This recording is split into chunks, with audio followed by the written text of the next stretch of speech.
দুইটা ব্যক্তির খেদমত করতে হবে, হেফাজত করতে হবে। স্ত্রীর 1 নাম্বার হলো স্বামীর খেদমত, 2 নাম্বার হলো সন্তানের লালন পালন। ঘরে সন্তান থাকলে স্ত্রী সময় দিতে হবে। যদি ওই সন্তানের খেদমত যদি ঠিকমতো করতে না পারে, লালন পালন যদি ঠিকমতো করতে না পারে, আর স্বামীর যদি খেদমত করতে না পারে, আল্লাহর নবী বলেন কুল্লুকুম রাঈন ওয়া কুল্লুকুম মাসউলুন আন রাইয়াতিহি। ওই স্ত্রীর যে দায়িত্ব ছিল, দায়িত্বের খেয়ানত করার কারণে আল্লাহর কাঠগড়ায় তাকে দাঁড়াতে হবে। এরপরে আল্লাহর নবী ঘোষণা করলেন 6 নাম্বার হল স্বামীর অনুমতি ব্যতীত কোন পর পুরুষকে ঘরে প্রবেশ করতে দেওয়া যাবে না। স্বামী যদি অনুমতি না দেয়, তার অনুমতি ব্যতীত কোন পর পুরুষকে গয়রে মাহরাম, কোন পর পুরুষকে ঘরে প্রবেশ করতে দেওয়া যাবে না। স্বামী এক রাস্তা দিয়ে অফিসে যায়, আর এক রাস্তা দিয়ে বয়ফ্রেন্ডের কাছে কল দিয়া সারা, স্বামী বের হচ্ছে, আর এক রাস্তা দিয়ে বয়ফ্রেন্ড এসে হাজির। ঠিক কিনা? হয় না এরকম? এরকম পরকীয়া নাই? 2 ভাই বিদেশ থাকে। কয় ভাই? 2 ভাই বিদেশ থাকে। পরশু দিনকার ঘটনা, 3-4 দিন আগের ঘটনা। 2 ভাই বিদেশ থাকে। এই 2 ভাই বিদেশ থাকার কারণে তার তো 2টা বউ আছে। 2 ভাই 2টা বউ আছে না? এই 2 বউ তাদের একটা হক তো আছে নাকি? আছে না তাদের? এই 2 বউ 2 বন্ধুর সাথে পরকীয়া করেছে। কয় বন্ধু? মানে বন্ধু ছেলে 2 জন একই বন্ধু। প্রথম আগে একটার সাথে হয়তো বা আরেকটার সম্পর্ক হয়েছে। সম্পর্ক হওয়ার পরে ওইটা হয়তো বা যাও ননদ যাও হয়তো বা কথাবার্তা হয়েছে। যাও বলে যে আমি তো এই কাজই করি, এরকম আছি, সুখী আছি, তোমার থাকা লাগবে কিনা। এই বন্ধু গিয়ে বলছে ওইটা কেমনে থাকে, তুমি একটু দেখো, খোঁজ খবর নিয়ে, তার যদি নাগরের দরকার হয়, সময় টাইম পাস করার দরকার হয়, ওরকম ব্যক্তি আমার কাছে আছে। এইভাবে তারা কথাবার্তার মাধ্যমে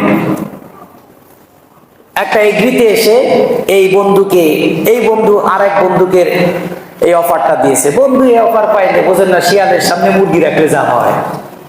শিয়ালের সামনে কি রাখলে? মুরগি রাখলে যা হয়।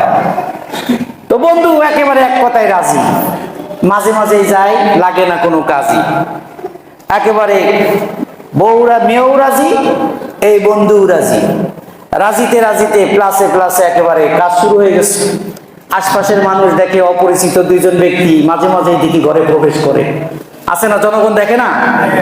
সন্দেহ করে না? তো এরকম সন্দেহ করতে করতে একদিন চোরের 10 দিন গৃহস্থর একদিন, চোরের 10 দিন গৃহস্থর একদিন। তো এলাকার সবাই কানাকানি হতে হতে একটা দলে পরিণত হয়েছে। তারা প্রথমে গিয়ে বড় ঘরে নক করেছে। নক করার পরে দরজা খুলেছে। খোলার পরে বলছে তোমার ঘরে পুরুষ আছে? কয় না, কোনো পুরুষ মানুষ নাই। খুঁজতে খুঁজতে দেখে যে একটা বস্তার ভিতরে ঢুকেছে। কিসের ভিতরে? বস্তার ভিতরে ঢুকছে। ঢুকে ওটার উপরে আবার ওই 3D সিনেমার মতো অবস্থা। এটা সিনেমা থেকেই শেখা। হ্যাঁ, পরকীয়া কোথা থেকে শিখছে? সিনেমা থেকে শিখছে। ধরা খাইলে কি করতে হবে? বস্তার ভিতরে ঢুকে ঝুড়ি টুরি উপরে দিয়ে তারপরে সেটাকে আটকায় রাখতে হবে। তো সেটাকে খুঁজে বার করছে। এখন পাশের ঘরের পালা। পাশের ঘরেরটাকে গিয়ে বলছে তোমারটা কোথায়? বলছে না, আমার ঘরে কেউ প্রবেশ করে নেই। বলছে না, প্রবেশ করছে, দেখি সব চেক করো। চেক করতে করতে গিয়ে আলমারির ভিতরে পেয়েছে। কিসের ভিতরে? আলমারির ভিতরে পেয়েছে। এই গেল একটা ইতিহাস। কয়েকদিন আগে বরিশালের এক বুইরে, 70 বছর 75 বছরের এক বুইরে, এই বুইরে একটা ঘরের ভিতরে ঢুকে, মানসিক হালকা প্রতিবন্ধী, এমন একটা মেয়ের সাথে অন্যায় কাজ করে ফেলছে। এখন বুড়ি এক জিজ্ঞেস করে, তুই এই কাজ করছিস? কয় না, আমি এই কাজ করি নাই। কয় না, তুই করছিস? কয় আমাকে ডাকছে কেন? আমাকে ডাকছে কেন? অথচ আল্লাহ নবী ঘোষণা করেন যে স্বামীর অনুমতি ব্যতীত কোন মহিলা তার ঘরের ভিতরে কোনো পরপুরুষ প্রবেশ করতে দিতে পারবে না। এই সুযোগ নাই। স্বামীর প্রতি প্রথম কয়েকটা কর্তব্যের পরে আরেকটি কর্তব্য হলো, কোন মহিলা কোন পরপুরুষকে তার ঘরের ভিতরে স্বামীর অনুমতি ব্যতীত প্রবেশ করতে দিবে না। আল্লাহর নবী ঘোষণা করেন, বুখারী শরীফের হাদিস, লা ইয়াহিল্লু লিল মারআতি আন তা'যানা ফি বাইতিহি ইল্লা বিইযনিহি। লা ইয়াহিল্লু, হালাল না, এটা হারাম, এটা কখনো বৈধ না যে কোনো স্ত্রী তার ঘরের ভিতরে প্রবেশ করবে, কোন পরপুরুষকে প্রবেশ করাবে, ইল্লা বিইযনিহি, তার স্বামীর অনুমতি ব্যতীত, এটা জায়েজ নাই। এই ওয়াজ করতে পারবেন বাসায় গিয়ে? করতে পারবেন না? ঘরে জায়গা থাকবে তো? নাকি ওইটার জায়গা হবে, আপনার জায়গা হইতো না?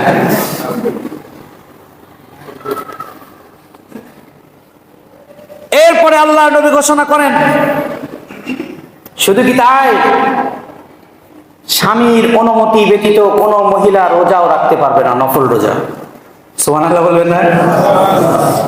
স্বামীর অনুমতি ব্যতীত কোন মহিলা নফল রোজা রাখতে পারবে না। স্বামী ঘুমিয়ে আছে, স্বামী কিছুই জানে না, রাতের বেলা উঠে সেই দিকে সকালে বলছে ভাত খাবা না, বলছে রোজা আছি, জায়েজ হবে না ওই রোজা। কি হবে না? স্বামীর অনুমতি নিতে হবে নফল রোজা রাখতে গেলে। কোন রোজা রাখতে গেলে? স্বামীর মর্যাদা আছে না নাই? আছে। আল্লাহ রাব্বুল আলামিন বহু গুণ স্বামীর মর্যাদা স্ত্রীর উপরে বাড়িয়ে দিয়েছেন। সুবহানাল্লাহ।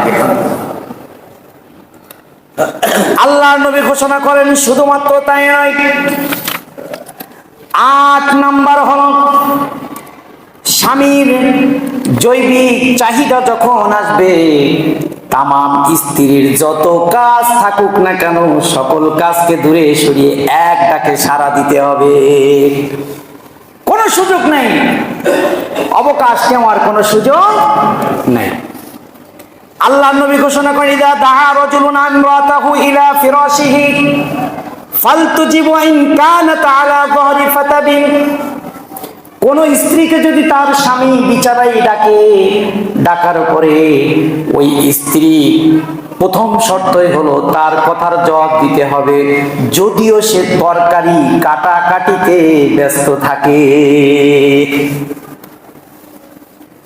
ওয়া ইন কানাত আলা যাহরি ফাতাবি, তরকারি কাটাকাটি বলে না, তরকারি কাটতেছি, তরকারি কাটাকাটিতে ব্যস্ত, একটা পটল কাটতে গেছে, পটল কাটার অর্ধেক ছাড়ে নাই, অর্ধেকের ভিতরে শেষ হয়ে গেছে, ডাকার সাথে সাথে ওই পটল ফেলে দিয়ে সঙ্গে সঙ্গে স্বামীর ডাকে সাড়া দিতে হবে। দেয় সারা? কথা বলেন না কেন? মুখ চোখেই তো থাকে, একেবারে মুখের দিক তাকাইলেই তো রাগ উঠে যায় নাকি? এটা শরিয়াত। পরিবার গঠনে ইসলাম কি দিশা দিয়েছে মহিলাদেরকে, আল্লাহ রাব্বুল আলামিন, আল্লাহ রাসূল বলছেন যে তুমি যতই ব্যস্ত থাকো না কেন, ঘর ঝাড়ু দিচ্ছ, অর্ধেক রুম ঝাড়ু দিয়েছ আর অর্ধেক এখনো ঝাড়ু দিতে পারো নাই, ফেলে দাও হাত থেকে ঝাড়ু, ডেকেছে সঙ্গে সঙ্গে জবাব দিতে হবে। মর্যাদা বাড়িয়ে দিলেন কে? কাদের মর্যাদা বাড়ছে? স্বামীদের মর্যাদা বাড়ছে। মর্যাদা কমালে চলবে? চলবে। পুরুষের মতো থাকতে হবে। কিসের মতো থাকতে হবে? ইসলাম পুরুষকে যে মর্যাদা দিয়েছে, এই মর্যাদা অধিকার আদায় করতে হলে পুরুষের মতো থাকতে হবে। মেসি বিড়ালের মতো বসবাস করা যাবে না। এরপরে আল্লাহর নবী বললেন, স্বামীর প্রতি কৃতজ্ঞ থাকতে হবে। অনেক মহিলা স্বামীর প্রতি অকৃতজ্ঞ, স্বামীর দুর্নাম করে না, স্বামীর গীবত করে, পরনিন্দা করে, কল্পনাও করতে পারবেন না। 1 থেকে 2 জন 3 জন মহিলা যখন এক জায়গায় হয়, তখন আপনার রাতের সব ঘটনা ওই আপার কাছে বর্ণনা করে। আপনি জানেন অনেক মহিলা তার ঘরের সিক্রেট বিষয়গুলো আর এক মহিলার সাথে সমালোচনা করে না, আলোচনা করে সিক্রেট বিষয়, এমন সিক্রেট বিষয়, এই গোপন বিষয়গুলো অন্য মহিলার সাথে তারা গিয়ে শেয়ার করে। এর চাইতে বোকা আর কেউ হতে পারে? যারা বলেন বোকা কেউ আর হতে পারে? সবচেয়ে বড় বোকা এরা। আর হচ্ছে স্বামীর অকৃতজ্ঞতা করে, আমার স্বামী এটা নাই ওটা নাই, আমার স্বামী এটা করতে পারে না ওটা করতে পারে না। এটা কখনো করা যাবে না। সব সময় স্বামীর কৃতজ্ঞতা আদায় করতে হবে।